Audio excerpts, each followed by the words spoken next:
It is incredibly hard to convince someone to do something they don't want to do.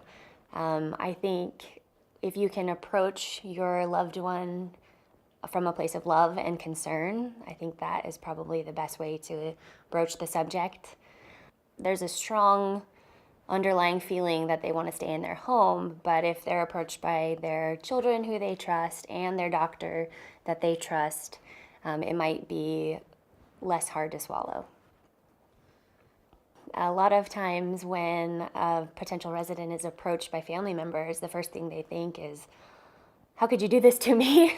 So I think their change is scary, and the thought of leaving home and leaving everything you've known for a long time behind it's really scary for the potential resident.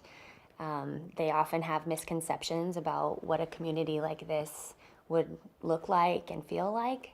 A lot of times they picture the worst, like fluorescent lighting and tile floors and, scary old, visuals of a hospital setting. So I think fear is the biggest obstacle that potential residents have.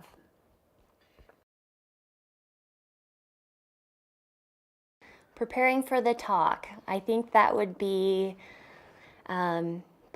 putting together some evidence. As silly as that sounds, documenting what's been happening, maybe not physically writing it down, but actually, making a mental note that, okay, dad lost his keys here, or mom left the dryer on too long this time. Having a record of what's been happening, talking to their primary care provider, if there's a doctor that they trust, having a conversation with that person about what's been going on and what they've been seeing and getting advice from him or her. And even starting to look at options. What would be an appropriate next step for your mom or dad? Whether that's pursuing a little bit of help coming into the home, whether that's pursuing an adult day health program, or even taking the step of moving them into a community.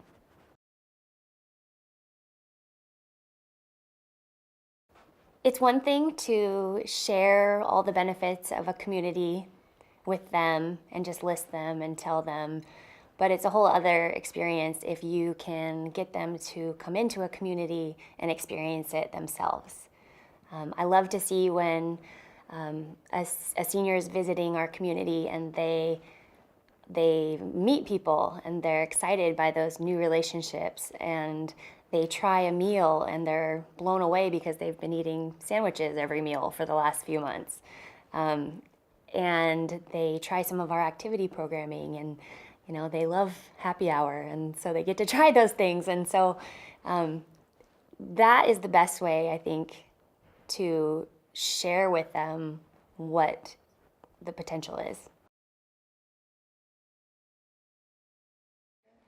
I think the biggest thing people worry about when transitioning into a senior living community is, I'm going to give up every level of independence I have.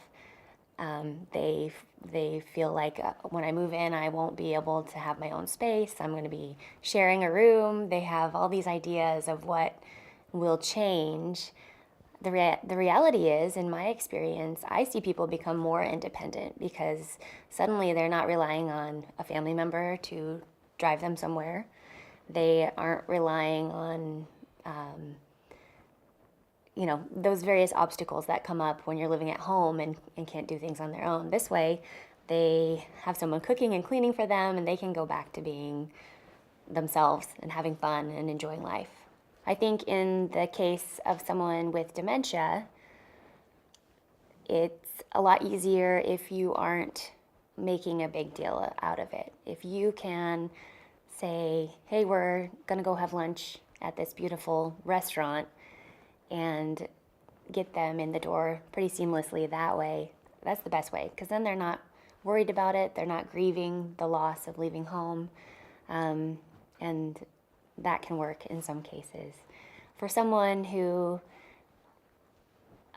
is well and they just flat out don't want to go, then I guess what I would recommend is explaining the logic over and over. You know, this, you're not safe at home, this is your experience, you need help with this, and just trying to drive it home.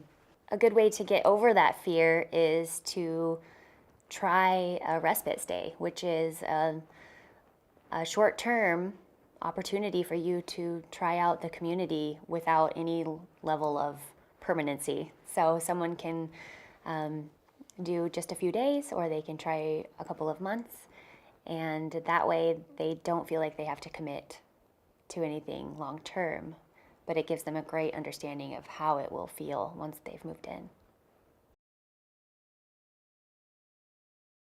Usually what families will notice happening at home are changes in that person. So they might not be as tidy with their appearance anymore. They may, you may notice some hygiene issues.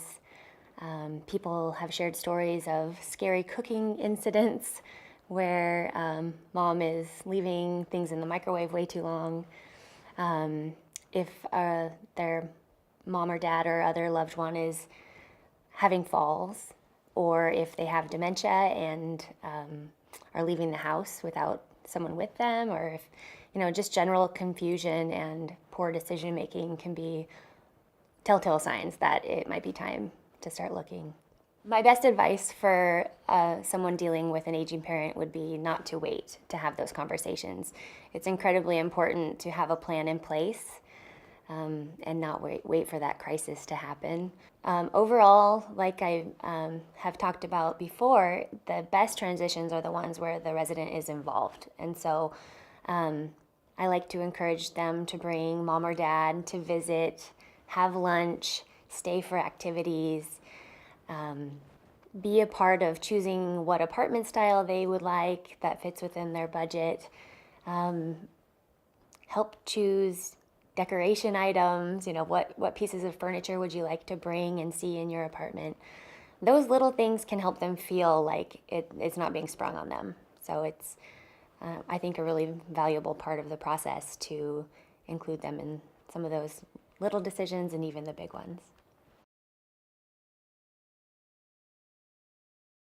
The best, I think, solution in dealing with that guilt is the beautiful thing that happens when someone who is not thriving at home moves into a community like Highgate, and suddenly their needs are being met, they're getting great nutrition, they're better hydrated, they're happier, they've got a higher quality of life, and then they truly blossom. So that is the biggest relief, is when families see that happen, and it almost becomes a distant memory, all that guilt and strife they were dealing with. So that's one of the great things we get to see at Highgate.